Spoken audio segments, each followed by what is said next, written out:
Hello, this is Lauren, and I'm going to be doing problem number 53. Your grandfather is co-pilot of a bomber, flying horizontally over level terrain with a speed of 275 meters per second relative to the ground and at altitude of 3,000 meters. A, the bombardier releases one bomb. How far will the bomb travel horizontally between its release and its impact on the ground? Ignore the effects of air resistance.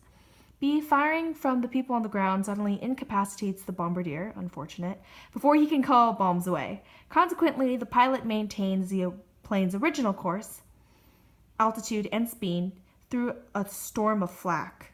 Where will the plane be when the bomb hits the ground? And C, the plane has telescopic bomb sight set so that the bomb hits the target seen in the sight at the moment of release. At what angle from the vertical was the bomb sight set? Okay, so it's a lot of words, so I drew a diagram in order to visualize it. So this unfortunate looking plane here is going at 275 meters per second.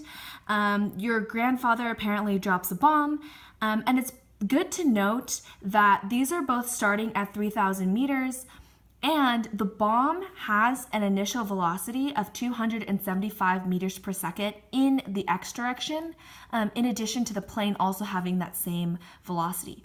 So even though the bomb does not have any velocity in the y direction, it's going to constantly maintain this 275 meters per second speed in the x direction because nothing affects it. So if you really think about it, the plane and the bomb are going to be horizontally parallel to each other the entire time. It's just the bomb is falling and the plane is not. And that'll be important for a question later. So first, like any good kinematics problem, I separated the x and y. The x we already talked about, it's just 275 meters per second, so I didn't have to separate that. But the y starts out with vi. The initial speed of the bomb is 0 meters per second because they're just dropping it horizontally.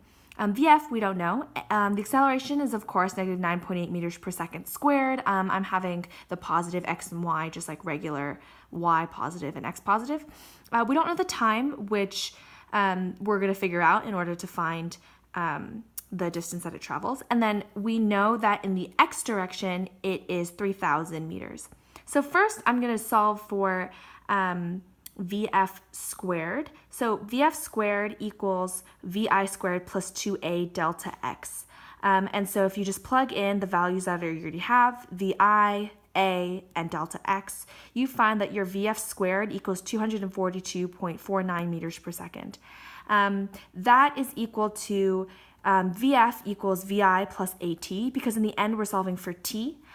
So that is Vf equals Vi, but since it's 0, it's 0, plus plus At, which is negative 9.8 meters per second squared times t. So if you just divide this and isolate the t, you get the time that it is falling from its original place that it's dropped to the ground is 24.74 seconds.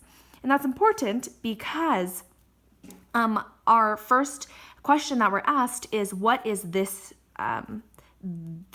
distance? So we know that it's 275 meters per second squared, and we know that since the time in the x direction is the same as the time in the y direction, since the time in the y direction is 24.74 seconds, we just times that by our constant speed, which is 275 meters per second, and we come out to 6,804.49 meters. And that's just 6.8 kilometers, which is our answer for A. Now for B, it asks when this bomb is to the ground, where is the plane relative to the bomb? Well, we originally said that since these are traveling in the same speed in the x direction, that we know that at this point in time, whenever the bomb hits the ground, the plane is going to be directly above it. It's going to be at the same speed and over the same time, which means that they're traveling the same distance. However, since this is at the ground and the plane is still traveling this way, we know that there's just a vertical distance of 3,000 meters that separate them in the vertical direction. So B, our answer is the bomb and the plane are located at the same x position, but the plane is 3,000 meters above the bomb. Okay, so now to C is our final part. We know from our given that this is 3,000 meters. We know from our part A that this direction that it travels, the bomb from its original, x direction to the final x direction is 6,804.49 meters.